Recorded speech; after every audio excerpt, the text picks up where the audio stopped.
Fala pessoal, eu sou o Leonardo Alencar, Head de Agroalimentos e Bebidas aqui na XP Investimentos e hoje eu estou com um time aqui bem forte para poder falar sobre agronegócio e oportunidades de investimento no agro.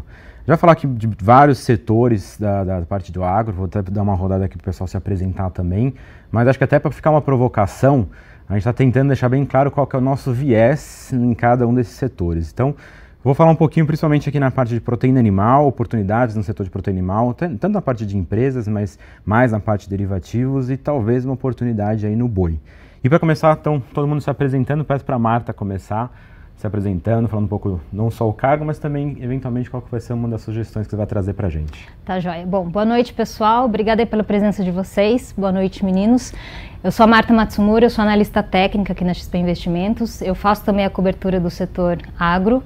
E diferente deles que cuidam mais da parte fundamentalista, eu olho mais gráfico e fluxo de dinheiro em bolsa, onde está, para onde tende a ir, então é realmente correr atrás de preço. Então são oportunidades que, juntando com o conhecimento de vocês aí na parte fundamentalista, eu junto com a parte técnica, ela pode apresentar oportunidade tanto especulativa quanto de proteção ou investimento ou hedge. E qual que vai ser a sugestão? Olha, eu tenho sugestão para os 4 contratos futuros que a gente tem aqui em bolsa atualmente, né?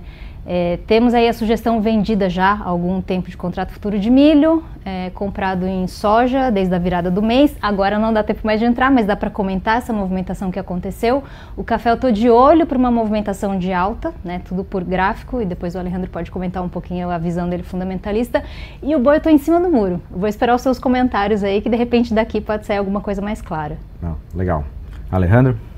Pessoal, boa noite. Alejandro Padrão, sou sales de commodities da corretora da XP. Acompanho tanto o mercado onshore, boi, milho, soja, café, quanto o mercado offshore, né, as commodities tanto agrícolas quanto energia e metais. Lido no dia a dia com gestores, analistas de fundos, com quem faz a gestão de risco de empresas também do setor, né, então tenho um pouquinho de opinião aí sobre vários temas aí em commodities.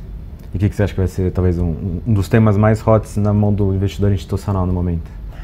O investidor institucional hoje ele está muito vendido em grãos, né, comprado em softs, né, café, algodão, né, comprado em petróleo, né, e enfim, vamos debater um pouco mais a fundo quando chegar o devido momento, mas hoje em geral, né, em agrícolas os fundos estão majoritariamente bears, short, né, com exceção de café e algodão. Legal. E Samuel já do time aqui, eu acho que eu arrisco dizer que ele deve estar falando de compra no milho, né, Samuel? Não, pelo contrário. Acho que aqui na XP eu sou analista de commodities agrícolas, então com análise setorial, né, principalmente de grãos, proteínas animais e açúcar etanol também. Então aqui para grãos a gente publica as nossas próprias estimativas de safra de soja, safra de milho. A gente tem uma visão muito positiva em termos de volume. A gente acha que as safras do Brasil vêm muito fortes. Isso tem sustentado uma queda de preços no Brasil, então a gente tem há algum tempo já, né, Léo, falando que, trazendo essa perspectiva baixista de grãos, acho que, mas a gente vai poder discutir, acho que um pouco uma diferença entre o curto e o longo prazo e como essas duas coisas podem direcionar aí os preços. Legal, até estar brincando com o Samuel, porque realmente a gente desde o ano passado que vem nesse call baixista para grãos, num período em que o mercado estava muito mais altista. Então, assim, até para começar um pouco a conversa, mais ainda do lado de fundamentos, mais um pouco da leitura de mercado, Samuel, você pode até comentar um pouco, talvez até a construção do call baixista, no momento em que o mercado todo estava esperando uma alta de grãos, talvez por conta de custos, talvez até por algum evento mundial que pudesse afetar a oferta e demanda, mas a gente vem ali desde o começo do 23 com muita gente altista, enquanto que o cenário foi cada vez mais confirmando um view baixista, né? Então, se puder contextualizar um pouco mais. Esse cenário de grãos foi bem interessante esse ano, Léo. Eu acho que desde 2023, né, os preços vêm caindo muito. Isso vem por uma construção de vários anos anteriores, né? Então, eu gosto de contar essa história sempre, que lá em 2018 a gente teve a tal guerra comercial entre Estados Unidos e China, durou 2018 e 2019, isso trouxe muita demanda de grãos aqui para o Brasil, né? A China deixando de comprar produto nos Estados Unidos, vindo aqui para o Brasil. Isso em 2018, 2019. Em 2020, a gente tem a desvalorização do real muito forte aqui no Brasil, que melhora muito os preços em reais por saca para o produtor brasileiro. Depois, em 2021, a gente tem o boom de commodities, não só agro, né? Foi tudo, né, Alejandro? Foi minério, foi petróleo, tudo subindo bastante em 2021. E daí, em 2022, a gente tem a guerra entre Rússia e Ucrânia. Então, a gente teve 5 anos de vários movimentos macro, eventos que não tem muito a ver com safra, né? Tem a ver com guerra, com Covid, né? Com fatores externos afetando oferta e demanda, que trouxeram preços muito bons para os produtores aqui no Brasil. E com isso um aumento de produção muito grande. Em 2023, ano passado, finalmente a gente teve uma safra que foi tão grande, né, que mudou a balança. Jogou muito mais oferta, muito mais produto. A gente teve uma safra recorde no Brasil, que mesmo com problema na Argentina, que teve uma safra ruim, a safra no Brasil foi tão grande que a gente começou a ver essa virada, essa mudança no ciclo de preço. Então acho que daí que vem esse nosso call baixista já desde lá do ano passado. Mas até um ponto interessante que você falou, Brasil, Argentina, talvez o produtor brasileiro estava muito focado numa narrativa Brasil, eventualmente piora climática no final do ano, quebra de safra no final do ano, mas aí o Brasil talvez entregando um pouco menos de safra e o mundo todo entregando mais safra, né? Eu acho que isso é a história de 2024, desse ano, porque a gente não está tendo safras recordes como foram em 2023, a gente teve alguns problemas, seca no Mato Grosso, a gente já teve atraso no plantio, né, da safra de verão, mas a gente teve essa recuperação da Argentina, uma safra muito boa nos Estados Unidos. Então é importante, quando a gente vai analisar agro, né, então aqui a gente está falando de grãos, lembrar que é uma commodity, que é um produto global, não é só Brasil, não é só o que está acontecendo em algum estado específico, né? E acho que esse ano a gente ouvia expectativas do mercado mesmo, de achar que o preço ia voltar a subir, às vezes muito olhando para a sua região. E commodity, por definição, é um produto global. Sim. E com isso mesmo o Brasil não repetindo essas safras muito boas, como a gente teve recuperação em outros lugares do mundo, o nosso call baixista ele continua aí, continua para 2024. E aí tentando até separar o que seria talvez uma leitura mais varejo, uma leitura mais institucional, a sensação que a gente fica é que acho que o mundo institucional estava um pouco mais baixista do que o varejo. Talvez acho que o varejo um pouco mais resistente, talvez até pelo produtor brasileiro mais ancorado nessa leitura de que o Brasil não deveria cair tanto. Pra gente pensar, Marta, desde o final do ano passado, a gente já enxerga esse movimento de baixas, oportunidade de ganhar dinheiro na queda das commodities, ou foi um pouco mais atrasado isso? O gráfico ele costuma adiantar até alguns movimentos, né? Justamente porque os grandes players que já têm, por exemplo, a visão que o Samuel tem, eles já começam a se posicionar ali antes de que saia uma notícia para todo mundo ver. Porque quando a gente chama, né, engatilha o movimento, quando ele começa a acontecer de uma maneira mais rápida e que confirma, por exemplo, uma análise prévia, os maiores players, né, o dinheiro mais pesado, ele já está posicionado ali. Então, essa é a parte boa da análise técnica. Eu acompanhei, né, essas análises do Samuel ano passado, inclusive a gente trabalhou junto essa questão de passar essa análise para os nossos clientes e foi muito bom, inclusive. O pessoal ganhou dinheiro? Se protegeu, né, a galera perdendo uma ponta ganhou outra por ter feito o hedge, mas foi uma excelente oportunidade também especulativa, né, contando com a análise, com a visão que ele tinha, e o preço ele também já estava acusando aquilo, porque quando você comentou que o mercado estava altista num momento em que os fundamentalistas já olhavam e falavam lá na frente o negócio é diferente, né? Para alguns vencimentos, vou lá 2, 3 para frente do mais líquido, do mais curtinho ali, você já vê o posicionamento do dinheiro apontando para aquela direção. A gente pode falar que a curva futura já estava indicando esse viés mais baixista e estava já tendo uma inclinação maior. Exatamente isso que aconteceu. Então, a gente conseguiu pegar essa virada.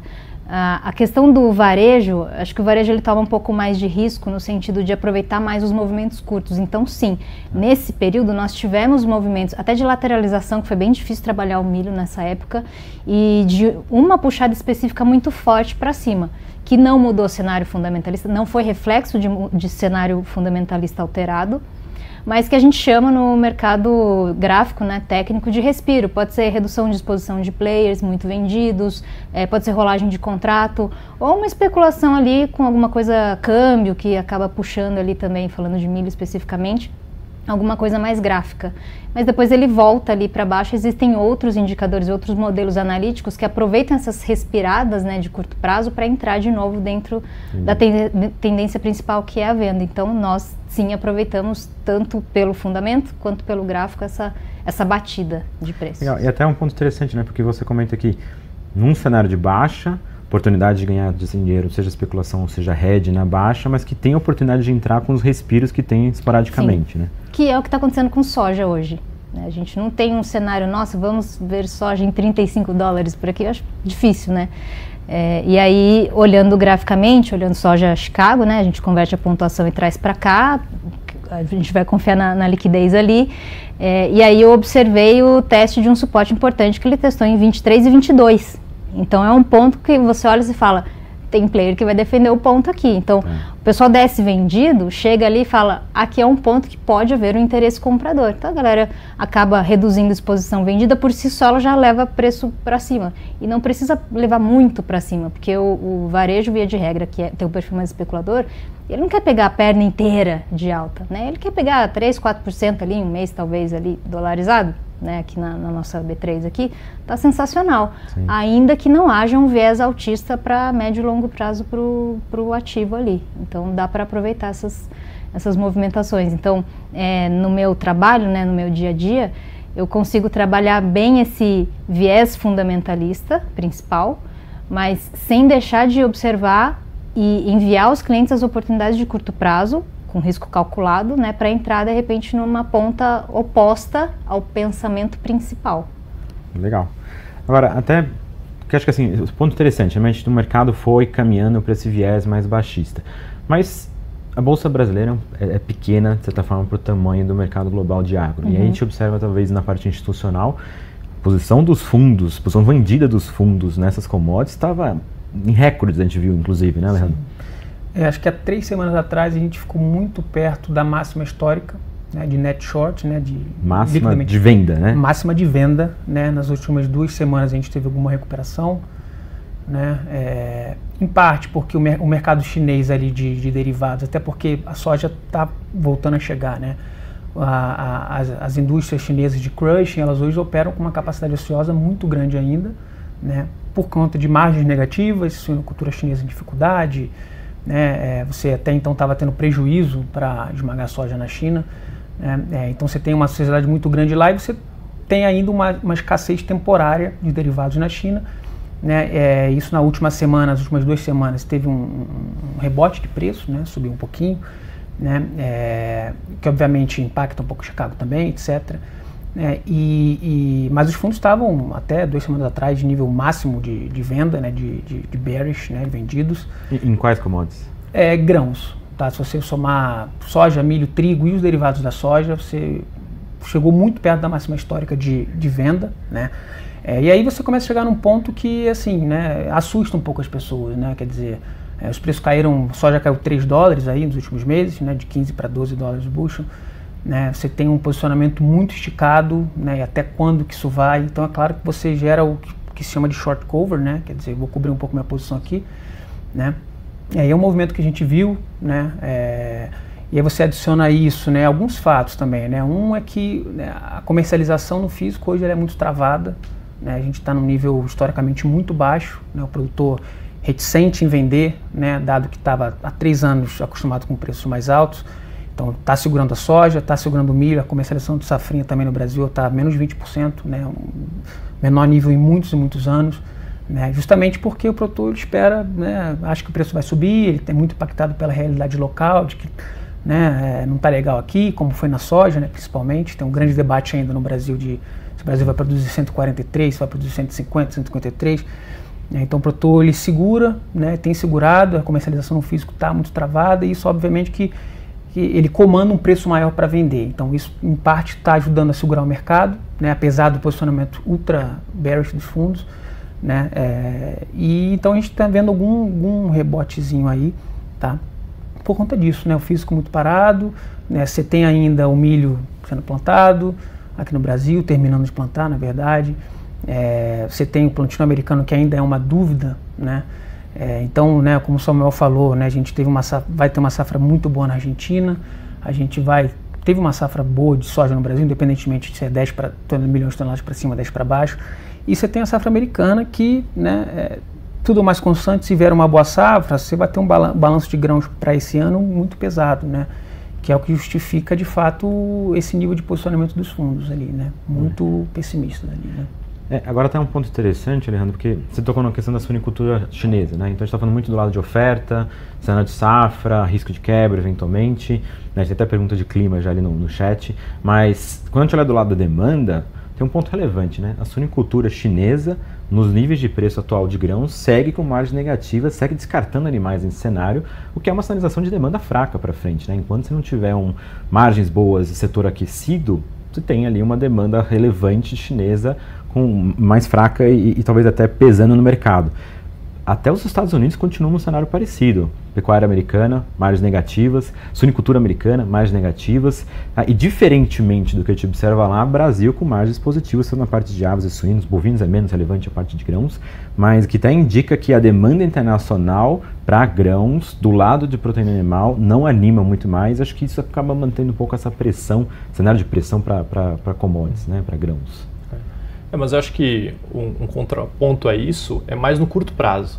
Acho que no longo prazo, né, a gente continua falando muito de que, mas tendo uma safra americana boa, como o Alejandro comentou, a gente deve ter mais um ano, a safra 24, 25, que né, a gente ainda, o Departamento de Agricultura dos Estados Unidos ainda não publicou os seus balanços, que acabou sendo referência para o mercado para 24 e 25. Quando eles saírem, a nossa expectativa é que vai ser mais um ano. Quando que eles vão publicar? Em maio, no dia 10 de maio, à 1 da tarde. Tá. Sai a primeira estimativa do departamento para 24 e 25. Então, e deve ser mais um ano com construção de estoques globais de grãos, porque a demanda, de fato, não está crescendo no mesmo ritmo que a produção global.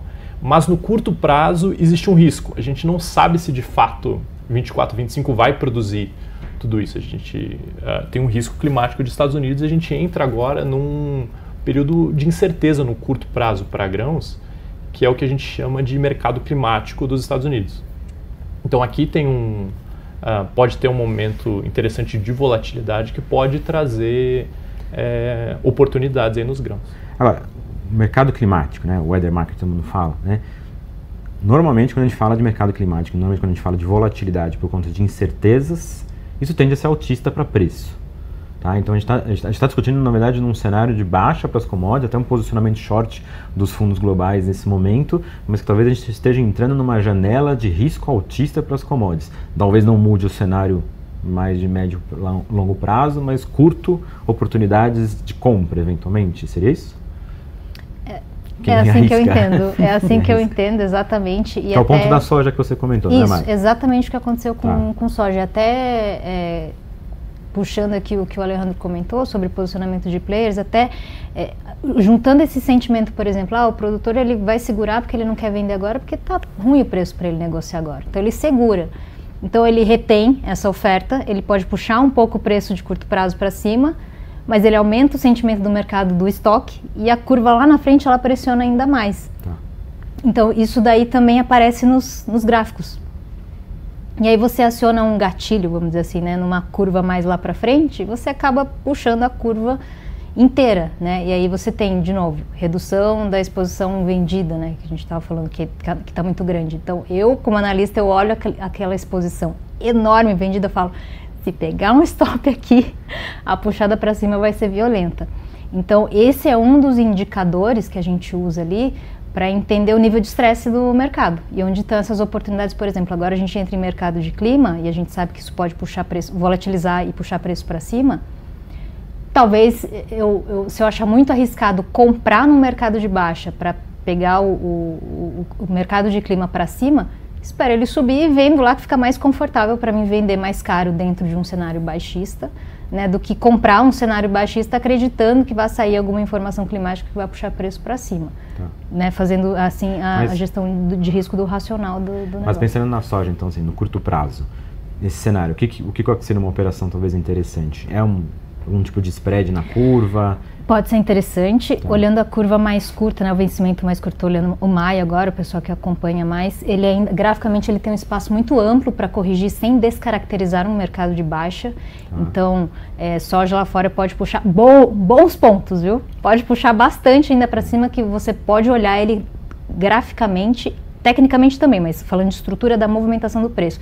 Vai demorar para ele falar, agora vamos comprar e ficar longo e tá tranquilo.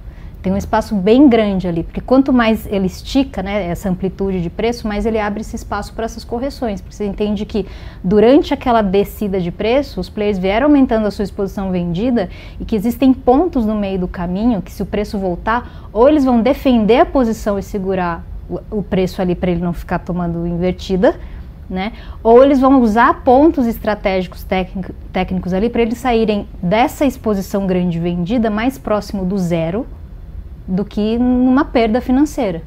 Tá, mas Marta, me ajuda aqui. No maio, nesse risco por questões climáticas, ou do mercado climático, volatilidade, nesse respiro, maio, eventualmente, é uma oportunidade de compra de soja, dado a pressão baixista que a gente viu até então. Sim, eu vou puxar o que eu comentei ali no comecinho, tá? Eu vi essa oportunidade, a melhor oportunidade de compra para a soja maio, na minha análise, foi a virada do mês. Quando a gente saiu de fevereiro, entrou em março. Agora já andou bastante, o risco aumenta substancialmente, mas se você me pergunta aqui direto, soja maio, compro ou vende? Eu compro. Entendi. Tá? Olhando o curto prazo, andou bem, tem um risco, mas ainda tem um espaço que eu acho que é bacana, aproveitando tudo que eles comentaram ali, redução de exposição vendida, a questão do fator clima entrando aí no radar, eu acho que ainda tem alguma coisinha para pegar para cima. Acho que sobre esse ponto aí do long soja aí bem tático, a gente amanhã não, quinta-feira a gente vai ter o relatório do USDA de Prospective Planting, que é o primeiro número mais oficial que o USDA vai dar de área de soja e milho. A gente sabe que os Estados Unidos tem uma área de grãos para expandir baixa, pouca, né? Então você fica aquela cabo de guerra ali entre soja e milho, né? Trigo de inverno, algodão também, mas mais soja e milho, né? E dos últimos 15 anos, eu vi a estatística essa semana, dos últimos 15 anos, o mercado esperava uma área maior, dos últimos 15 anos, em 12, o mercado esperava uma área maior de soja e veio menor. Né? Então, assim, a gente lembra o que aconteceu ano passado, pegou o mercado completamente de surpresa, a soja teve limite de alta no dia e o milho limite de baixa, porque veio completamente na contramão do mercado. É muito difícil operar esse relatório, possivelmente o que mais mexe preço está no dia de divulgação. Mas a expectativa para esse ainda é isso? Mais área de soja? De mais área de soja em relação ao ano passado, né?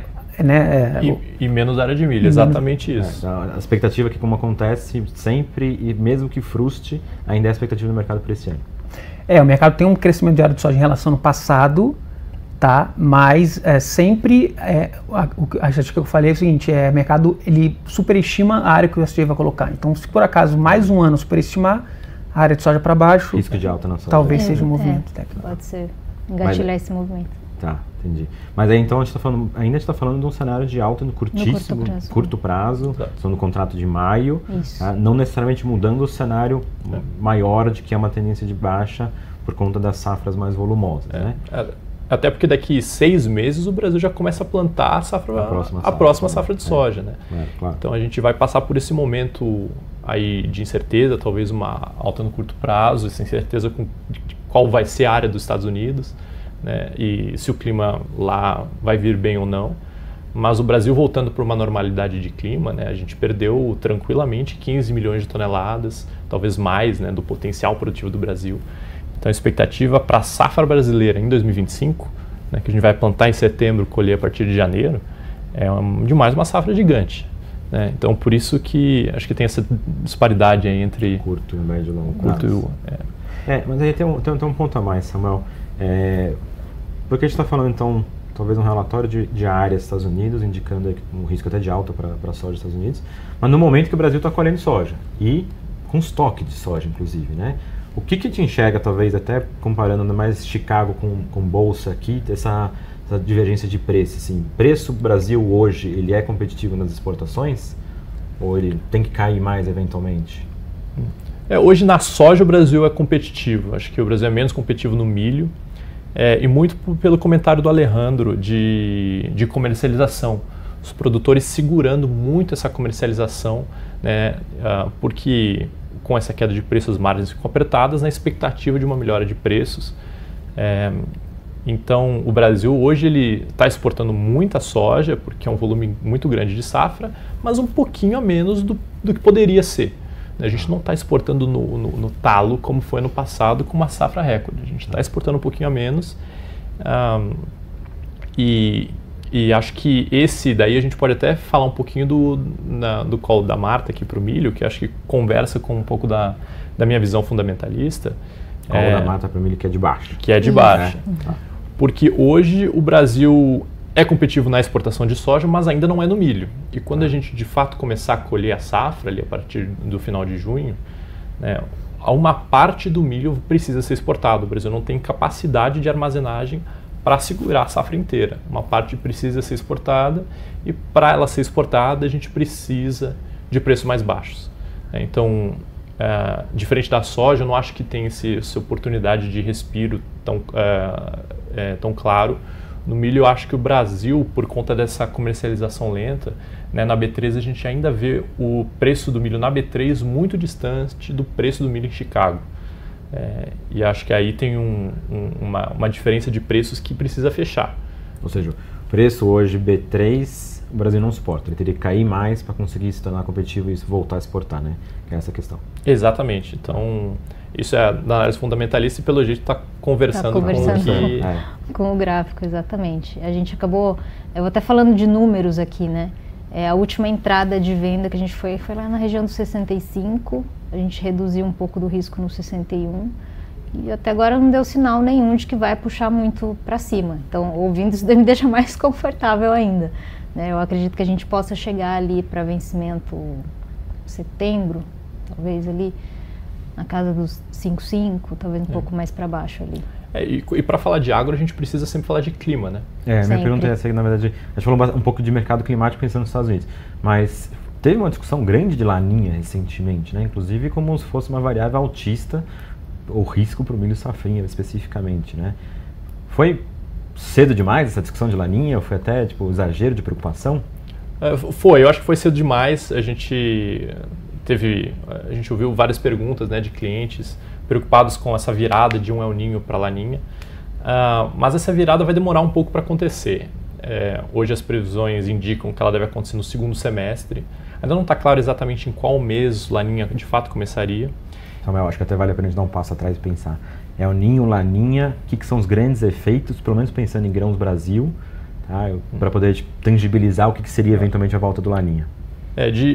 De forma resumida, a Laninha causa uma seca principalmente na região sul do país e na Argentina, enquanto o El Niño traz mais chuva para essa região, mas traz mais seca para a região do Mato Piba, partes até do Mato Grosso.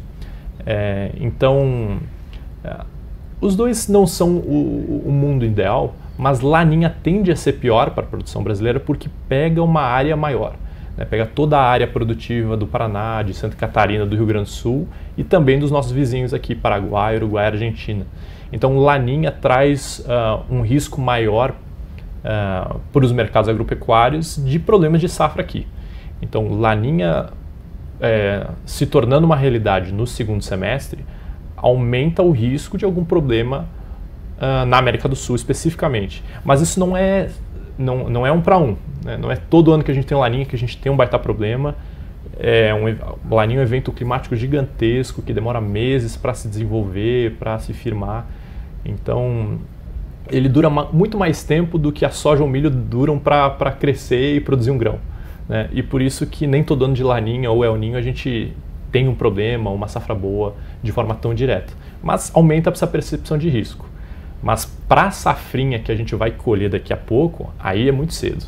Para a safrinha a gente tem que olhar a previsão de 2 semanas, as chuvas agora para os próximos 15 dias.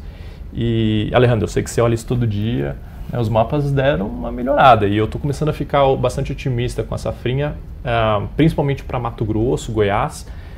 Um pouco de risco ainda no Mato Grosso do Sul, no Paraná, que está um pouco mais cedo. Mas para o Mato Grosso a gente tem uma previsão muito positiva de chuva aí.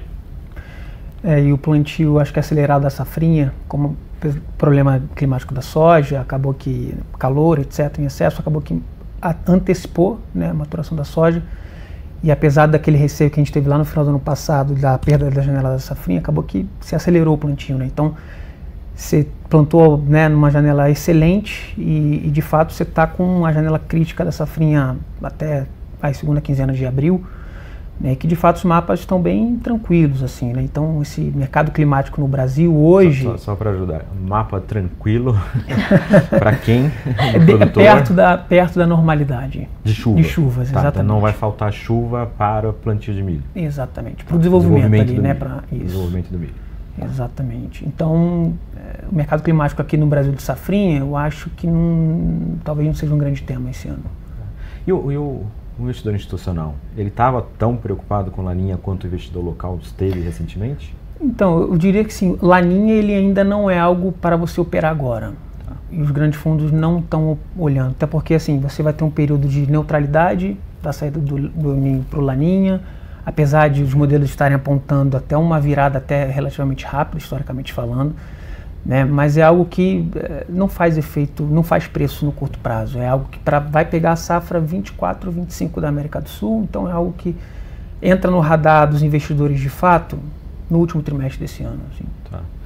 E aí tem uma pergunta um pouco diferente. Então, que teve realmente muita discussão, choveu cedo para a soja, depois parou de chover, voltou a chover muito mais tarde, discussão de quebra de safra, discussão de replantio de área de soja, aí teve essa questão do ponto que você falou de muito calor, antecipando ali a maturação da soja, colheita então veio mais rápido, abrindo janela de plantio do milho, mas uma discussão de nível de tecnologia do milho, e aí depois veio essa discussão também de não só de menos área, menos tecnologia, risco do Laninha. A gente pode falar que tem muita guerra de narrativas aqui, eventualmente quem não estava na posição da Marta eventualmente vendido, buscando algum tipo de direcional altista para poder pegar a retomada. Faz sentido pensar assim? Eu acho que tem, acho que sim. Você olha o range ali das estimativas de soja de mercado, né, você tem gente cravou 143 na soja tem 2 meses, tem 3 meses, né? Só que a média hoje do mercado é um número perto de 150. 143 milhões de sacas da safra de soja. De milhões de toneladas de soja. Milhões de toneladas da safra de soja. Exatamente. Que é uma queda razoável, se for considerar que ano passado foi de quanto? 162? Exato. E aí só que você coloca na conta os 20 a mais que a Argentina está trazendo, então no fim das contas a América do Sul está produzindo mais que o ano passado, né? Mas você tem, né? Você tem, como a gente falou mais cedo, né? Você tem alguns players muito impactados pela realidade local, né? Até por conta disso a gente faz crop tours no interior do Brasil, a gente vai a Mato Grosso, né? Vamos a Goiás, vamos, enfim, Argentina, voltamos, faz um mês na Argentina para olhar a safra na Argentina.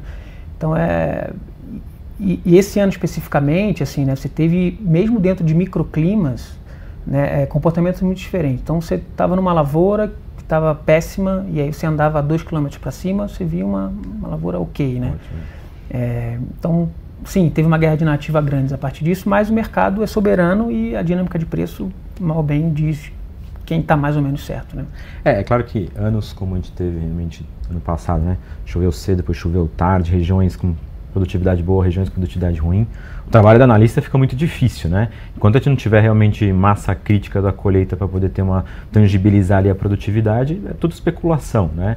Então, realmente, acho que foi um desafio grande. Até do meu lado, pensando do lado de empresas, eu percebo que tem um certo alinhamento de vocês três no sentido de call de baixa mesmo para grãos.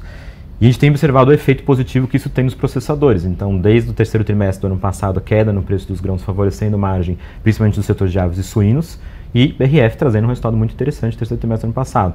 Já no quarto trimestre, um outro efeito positivo com, acho que talvez todos os players sendo beneficiados. Hoje à noite, inclusive, tem resultado da JBS, então a gente vai ter dados do resultado da Seara aqui no Brasil, que deve também confirmar essa leitura de queda no preço dos grãos no quarto trimestre, favorecendo margem do setor. Então, realmente, cenário de baixa para grãos, correlacionando com um cenário muito positivo para o lado de proteínas das empresas desse setor, né? Acho que a gente está alinhado nesse sentido, né? Vende milho, compra papel. Talvez até seja uma boa oportunidade. Vende milho e compra BRF, né? BRF hoje é a nossa maior high conviction, assim, pensando em nossa cobertura de alimentos e bebidas. A tese que a gente está mais confortável, que a gente chama de top pick, é a BRF, tá? Então ela já subiu bastante, né? Desde o ano passado, desde outubro do ano passado, o papel subiu aí por volta de 60%. Nosso preço-alvo de 18,30 significa que ainda tem um pouco mais para subir. Talvez uma parte relevante do nosso otimismo é call de grãos favorável, trazendo uma descompressão de margens, né? Cai o milho, cai a farelo de soja, frango 75% milho, 25% farelo de soja, então uma dinâmica muito positiva, acho que explica nosso alinhamento, né? A gente está bastante confortável com o cenário de BRF, dado esse cenário de baixa aí para grãos. Nesse ponto, acho que a gente está bastante alinhado, né? Agora, uma provocação, talvez até por conta estava discutindo com a Marta mais cedo. Milho para baixo, soja para cima, no curto, pelo menos, né? Uma oportunidade, acho que mais de curto prazo. Nos outros contratos da Bolsa, você tem ainda mais café e boi. O café eu tenho acompanhado mais e observando a movimentação, principalmente que fez, né, do final de novembro do ano passado para cá, a estrutura ela está pronta para alta. O que é uma estrutura pronta para alta, Marta? Significa que, considerando o movimento anterior, que foi uma queda muito forte, ela estancou, parou de cair, e montou uma estrutura com volume de dinheiro importante levando o preço para cima, e o preço ele não passa de um determinado ponto onde tem muito volume de negociação. Como eu comentei, né, eu fico rastreando dinheiro ali, então o que eu entendi ali? Tem muito player posicionado comprado de tal preço para cima, então quando o preço chega ali eles defendem, o preço não cai. Provavelmente se cair eles vão sair da posição, vão estopar e vai ver aquela perna de baixo ali, mas a gente vai precisar de um gatilho fundamentalista que até agora pelo menos eu não vi, ou do que a gente costuma chamar de dedo gordo, alguém errar uma operação, colocar um 0,2 a mais ali e acionar algum movimento que também se corrige muito rápido. Lembrando que preço de commodity a gente não inventa, tá, galera? Não adianta entrar com um lote grande lá que ele corrige na hora. Então ele está pronto, né? Ele tem uma estrutura de movimentação altista desenhada, então eu entendi que tem um volume importante de dinheiro que trouxe o preço do café para cima daquele período para cá e que há uma sustentação desses preços. E toda vez que, por exemplo, eu observo, até Nova York, né, principalmente, que eu pego ali como referência, ele chega num ponto importante de suporte, que é um ponto necessariamente, que é muito líquido, onde sai muito negócio, onde tem muito interesse de negociação, o preço ele não cede dali. Então, o que a gente vê ali é suporte de preço. Então, tem um espaço muito pequeno da máxima anterior, que se ele passa essa máxima, ele pode tanto pegar a saída dos vendidos que estão impedindo essa subida, então eles vão ter que sair da exposição vendida, ele tem que comprar e ele engatilha esse movimento de alta. Tecnicamente, eu tenho essa projeção para vencimento de setembro lá em 267,80, para ser bem exata. Compra. Já está com uma operação aberta de sugestão de compra? Ela não acionou, ela não engatilhou, ela precisa marcar negócio num determinado preço para falar, ok, agora vamos. Então a estrutura está pronta, mas ela não está acionada ainda. Então para café eu estou com esse sentimento mais altista, tanto para grave. O fundamento está meio confuso ainda, o pessoal olha estoque, sobe estoque, desce, olha no Vietnã o que está acontecendo. Aqui tudo que acontece, né, no mercado de café interessa muito. Então eu vou ali olhando, me apoiando no gráfico até para medir o risco, né, das coisas ali, mas a estrutura de alta para o preço do café ela está pronta, não está acionada. Do boi gordo eu vou te falar. Antes de a gente entrar no boi. Tá. Soft. Então, lá fora também tem uma leitura, acho que talvez meio que homogênea, de posicionamento em soft é posicionamento long, né? Posicionamento comprado dos fundos globais principalmente. Muito comprados em café, muito comprados em algodão, açúcar muito pouco. Já estiveram muito mais até o novembro do ano passado e zerar essa posição, né? Tá. Sobre o café, aí tem um ponto aqui mais fundamentalista, né? A gente teve no sul de Minas, aqui no final de janeiro, né? A gente foi a Guaxupé, a gente falou com a Guaxupé, falamos com a exportadora Guaxupé, né? Rodamos um pouco de lavoura e assim, no Brasil, né? Tudo indica que a gente vai ter uma bela safra esse ano, tá?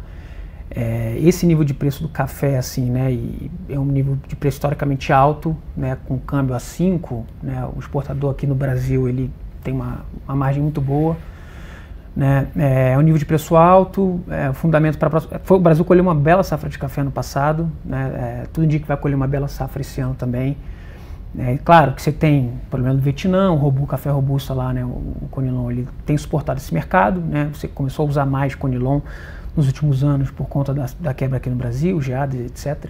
Né, e agora com a quebra no Vietnã, isso tem sustentado o preço lá fora. Né, mas no mercado doméstico, né, o Brasil está exportando, acho que possível, posso estar enganado, mas acho que é o primeiro trimestre maior volume de exportado no Brasil, ou muito perto do recorde, tá? O Brasil, então, tem exportado bastante café esse ano. Tudo indica, pelo que a gente viu, pelos preços que a gente falou, é uma bela safra de café esse ano, tá? Você olha os estoques certificados na ICE, né, na Bolsa Nova York, né, tem subido, né, de acordo com a sazonalidade, de fato. Né, ainda é um nível de estoque, né, em termos de médio histórico, assim, baixo, tá? Dado que foram 3 anos aí de déficit aí no balanço global, quase. Apesar disso, você tem um prospecto muito bom para esse ano de café, né? Apesar dos fundos estarem extremamente longos, assim, né? Eu sou um pouco cético no café, né? Olhando só fundamento, mas se tem algum ímpeto de alta, é que a gente está chegando perto do inverno ali, né? No meio do ano, começa aquela especulação de geada, né? O mercado reage muito. Pode ser um gatilho. Pode ser o gatilho que a Marta comentou, né? Então é perigoso ficar vendido no café no meio do ano. Tá? Apesar de você ter aí um segundo semestre, que se tudo der certo, parece que o Brasil vai ter uma bela safra de café, né? Deveria dar uma acalmada nos ânimos, mas você tem um fator de risco relevante aí, que é possíveis geadas, qualquer noticiazinha gera algum prêmio de risco aí, né? Aí o negócio é a gente esperar, né? Como eu comentei, tem um gatilho que ele não está acionado, ele não está acionado, ele precisa atingir determinado preço para a gente entender, ok, agora a gente tem motivo preço para entrar comprando.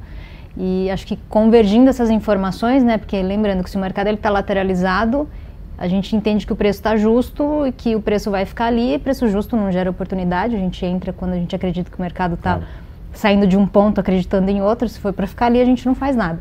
Então, esse de clima agora, né, no meio do ano, pode ser esse gatilho que eu estou esperando, que eu acho que ficaria muito bonito, inclusive. Lembrando que quando a gente está falando de análise técnica, né, eu não vou chegar lá, se ele chegar nos 267 aqui, né, na B3, e ficar lá segurando. Eu saio e fim de conversa. Para mim acabou o trade, entende? Eu não quero ficar carregando o negócio. Sem amor, isso, sem amor. Então ele pode pegar lá e voltar de novo. Nós aqui do lado fundamentalista, a gente sofre com essa filosofia do sem amor, mas eu a parte entendo. técnica tem que ser mais rápida. Exatamente. Né? Então, muitas vezes o fundamento ele não conversa com o que a gente vê no curto prazo. Né? Então, igual você falou, os fundos estão long. Tá conversando um pouco mais com o que eu estou vendo ali no gráfico, porque o meu papel é justamente esse, ver o tanto de dinheiro que levou. Né? Então, eu vi a montagem dessa posição long ali no gráfico pelo volume de negociação e de contrato ali. Será que eles vão aumentar essa exposição ou a parte vendida se tomar um stop? Porque para todo contrato comprar tem que ter outra ponta, tá, pessoal? E aí, se pegar o stop, né, a saída, ou o cara falar, ok, perdi, não é para baixo, eu tenho que sair daqui, essa movimentação ela pode desconversar com o fundamento e trazer só essa movimentação técnica. Exatamente, que é isso que eu estou esperando, não sei se vai acontecer. Então, acho que é importante deixar isso claro para quem está ouvindo a gente, que muitas vezes não faz sentido você escutar um fundamento que acredita em você super, mas o gráfico às vezes ele dá um sinal oposto. Né? E aí o importante para o dono do dinheiro ali que está a fim de negociar é ele escolher uma tese e acreditar nela, porque eu não sei o que vai acontecer, ele também não sabe, então... E acho que um alimento entre tese fundamentalista e técnica muitas vezes é uma leitura mais no médio e longo prazo. Sim. E oportunidade de entrada via posições técnicas ou oportunidade de correção daquele movimento. Né? Acho que fica evidente que café, como você comentou, Marta, tem uma sinalização ali, mas que não é ainda, talvez, né? Não é ainda. É um alerta, mas ele não está assim, claro, vamos agora, amanhã. E eu vou aproveitar o seu comentário de boi, que a gente estava falando até mais cedo, que talvez ainda não tenha uma sinalização também, né? O nosso ponto no boi, vale lembrar que a gente está num ciclo pecuário muito favorável, né? O que é um ciclo pecuário favorável? Talvez não favorável para o produtor, mas favorável para a indústria. Você vem de anos de retenção de fêmeas e investimento na atividade que aumentou a oferta total de animais disponível para abate. Esse aumento de oferta pressiona as cotações, foi o que a gente viu o ano passado, uma queda substancial ali no preço do boi gordo. Claro que a gente não tem uma mensuração exata de o que é gado disponível para abate, mas a gente tem a informação seguinte, que é o abate, e o abate cresceu bastante no ano passado, então mais oferta, mais abate, a indústria aproveita aquele cenário, margens melhores nos frigoríficos. A gente viu até uma queda muito forte ali, terceiro trimestre do ano passado, agosto, setembro, o boi caiu rápido, foi bater na casa de R$200, né? No mercado físico chegou até a testar um pouco abaixo de 200, até teve conversas na época que talvez tivesse exagerado aquele movimento, corrigiu um pouco. Só que a gente entra em 2024 e aqui, Marta, minha provocação, né? Não há dúvidas que a gente continua num cenário favorável de oferta, né? Então, se o ciclo é favorável, a oferta é boa e a gente está no momento de safra, né? Março é safra, safra costuma ir até maio, junho, quando começa a secar a pastagem, começa a ter aquela pressão de venda final e a partir daí o preço do boi começa a subir. Só que a gente teve um começo de ano com volume de abate excepcional, né, Samuel? A gente olha ali na vírgula, abate crescendo 20% janeiro desse ano versus o ano passado, 30% em fevereiro desse ano versus o ano passado. O Brasil é o maior produtor, é o segundo maior produtor de carne, né, mas é um dos maiores produtores, maior exportador. Para ter um aumento de 20%, 30% no volume total de animais abatidos é uma coisa que assusta. A gente até ficou contestando para ver se os números estavam corretos, né? A gente foi checar 2 vezes se era o dado de inspeção federal, não é o abate total, uma parte dele, mas é uma parte muito importante daquele abate que vai muitas vezes para exportação, né, que impacta muito em preço.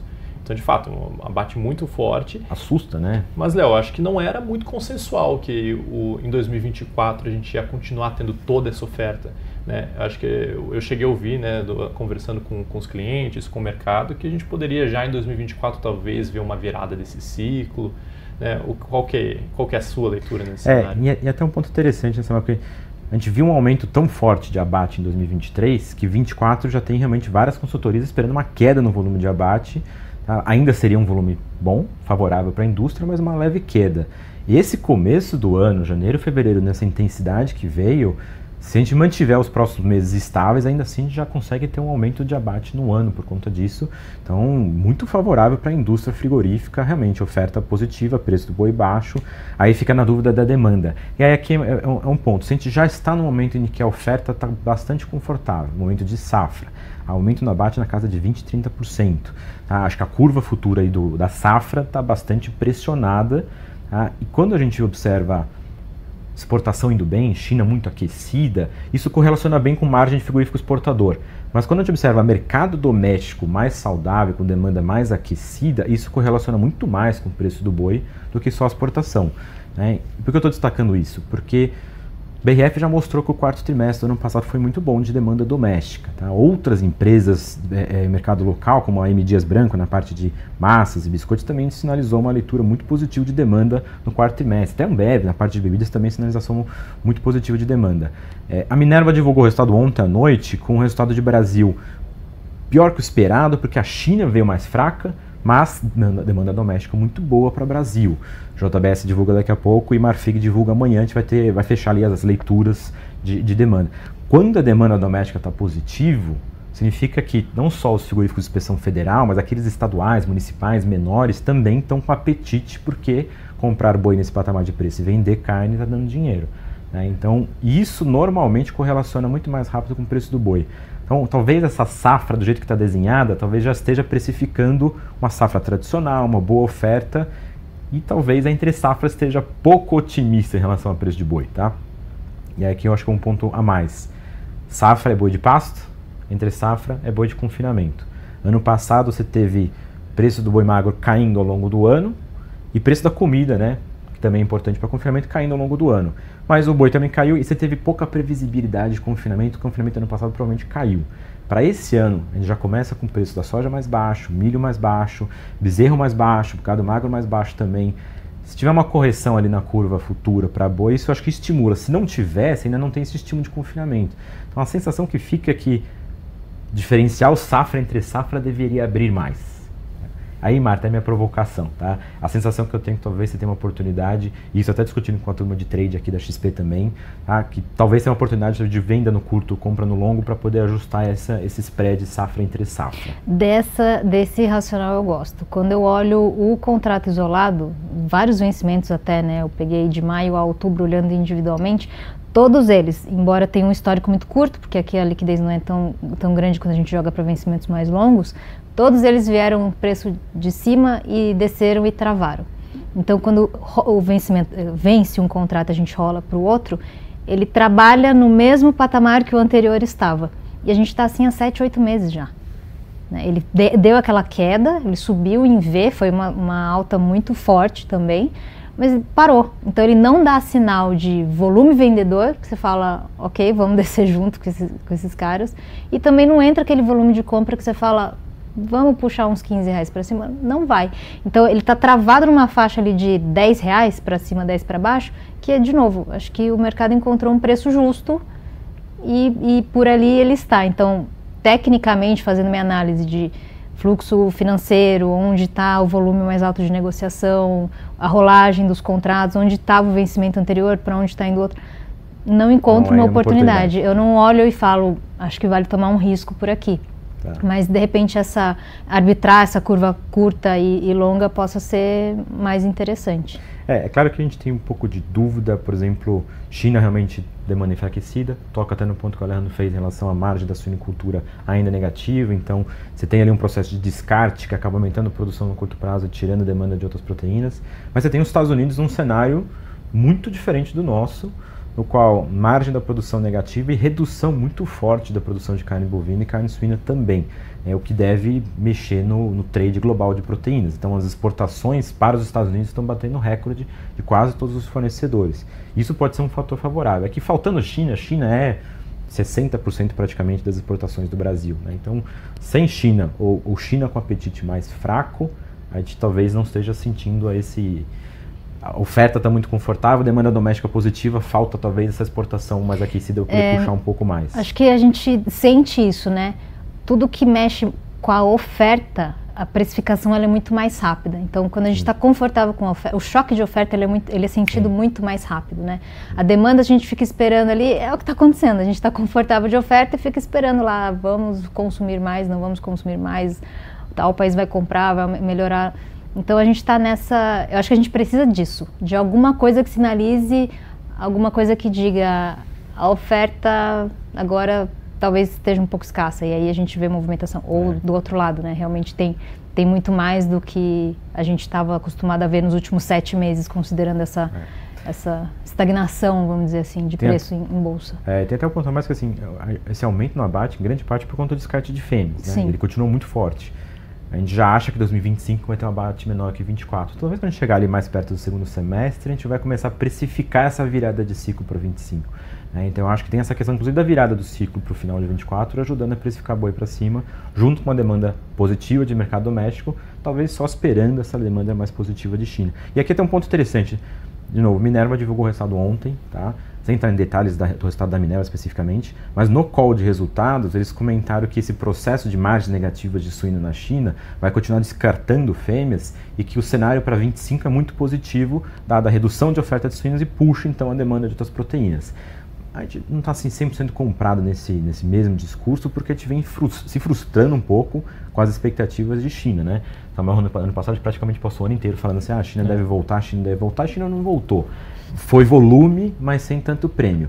Se China vier em 2025, e aí se tiver já virada de ciclo para uma oferta de gado um pouco menor, pode ser realmente um bom driver para preço de boi. Então acho que curto prazo ainda tem cenário de safra, oferta bem confortável, uma pressão, mas acho que entre safra começa talvez precificar já uma virada de ciclo, eventualmente um cenário mais favorável de demanda lá para fora, dado que a demanda doméstica bastante positiva. Então, não tem operação ainda aberta, né, Marta? Mas não, quem ainda sabe não. Logo mais. É isso. Então, boi não faço nada, café estou esperando um gatilho aí para comprar. De repente reduzir ou aumentar essa exposição longa que o Alejandro comentou. E aí, soja e milho já está ali posicionado bem confortável, inclusive, né? Para quem entra com um pouco mais de exposição, tem alguns pontos que eu falo, vamos reduzir o risco aqui, reduzir a exposição financeira, vamos acompanhando o mercado, se voltar para tal ponto a gente sai no zero, não vamos ficar, né, no risco aí pelo risco. Então, o que eu tenho para isso, por enquanto, é hoje, né? Legal. A gente está bem próximo aqui do fim da nossa conversa, até pedindo para o Alejandro e para o Samuel, assim, o que são, acho que vocês acham, os comentários até dos relatórios do ESG, o que você acha que é o principal ponto que o mercado tem que acompanhar nesse curto prazo, né? Pensando assim em operação, talvez até na sustentação desse call de baixa para milho, eventualmente curto prazo, oportunidade altista na soja. O que acho que é os principais pontos a serem acompanhados no curto prazo? Acho que do meu lado, Alejandro, para mim, o próximo ponto de virada é esse relatório de quinta-feira agora do Departamento de Agricultura dos Estados Unidos, o USDA, diária, como o Alejandro comentou, é um relatório muito difícil de ter uma opinião em cima, ele tem uma variação muito grande da expectativa do mercado. Então algumas agências divulgam a expectativa média para esse relatório, depois vem o relatório de fato e o mercado faz um trade muito em cima disso, veio abaixo ou acima da expectativa, né? Então esse relatório de quinta já vai ter algum movimento de mercado, vai ter volatilidade no dia, mas depois dele, para mim, um segundo ponto é a previsão de chuvas para o Brasil e o que vai acontecer com o preço do milho. Como eu falei, a gente tem uma disparidade entre o preço do milho no Brasil e na Bolsa de Chicago. E eu acho que para mim esse é o próximo movimento aí no curtíssimo prazo que a gente deveria acompanhar. Hoje o milho já caiu alguns pontinhos percentuais aí. Então vale ficar atento assim, no curtíssimo prazo. Para mim, essa semana a gente já pode ter algum movimento nesse sentido. E até acho que vale a pena deixar claro, pessoal, que quando a gente fala assim de expectativa, é porque às vezes sobe, mas sobe menos que a expectativa, ou às vezes cai mais, cai menos que a expectativa. Muitas vezes o mercado reage muito mais ao número versus expectativas do que a variação absoluta. Isso confunde o pessoal às vezes, né? A área cresceu, é baixista. Não, cresceu menos do que o esperado, é altista, né? Então vale a pena sempre acompanhar não só o número absoluto, mas versus as expectativas, né? E logo mais o plantio americano, né? O plantio americano e aquele dado semanal de condições de lavoura ali, né? Para o fim de abril isso começa a entrar no radar do mercado e é crucial aí, né, para a dinâmica de preço do segundo semestre, com certeza. Legal. Bom, acho que a gente está até bem alinhado em quase todos os pontos, estou vendo um pouco de divergência no café e nas oportunidades de boi, assim, pelo menos por enquanto.